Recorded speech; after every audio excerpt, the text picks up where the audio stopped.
ആ നെട്ടൂരാനോ? ഇരിക്കേ. വേണ്ട, നിന്ന് പറഞ്ഞിട്ട് പോകേണ്ട കാര്യമേ ഉള്ളൂ. ആഭ്യന്തരമന്ത്രി സേതുലക്ഷ്മിയുടെ ചെവി കടിച്ചു പറിച്ച് ആ വീട് കുളം തോണ്ടി അല്ലേടോ? നെട്ടൂരാൻ പറയുന്നത്. മിണ്ടരുത്. താനല്ലേ ഡി കെ അവിടെ കൊണ്ടുവിട്ടത്? തന്നെ വിശ്വസിച്ചല്ലേ ഡി കെ തന്നെയും കൂട്ടി ആ വീട്ടിൽ പോയത്? ഇങ്ങനെ ഒരു വൃത്തികെട്ട ബന്ധമായിരുന്നു അവിടെയെന്ന് എനിക്കറിയില്ലായിരുന്നു.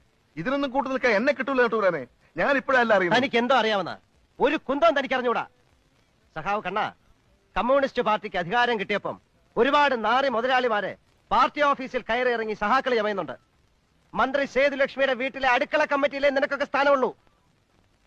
പാതകത്തും പത്താം പുറത്ത് വരുന്ന പരദൂഷണം പറയുന്നതല്ല രാഷ്ട്രീയം. ഡി കെ എന്റെ സുഹൃത്താണ്. ഡി കെക്കെതിരായിട്ട് നീ ആരോടെങ്കിലും എന്തെങ്കിലും പറഞ്ഞാൽ അറിയാമല്ലോ നിനക്കെന്നെ. പഴയ നെട്ടൂരാനാകാൻ എനിക്കധികം സമയമൊന്നും വേണ്ട.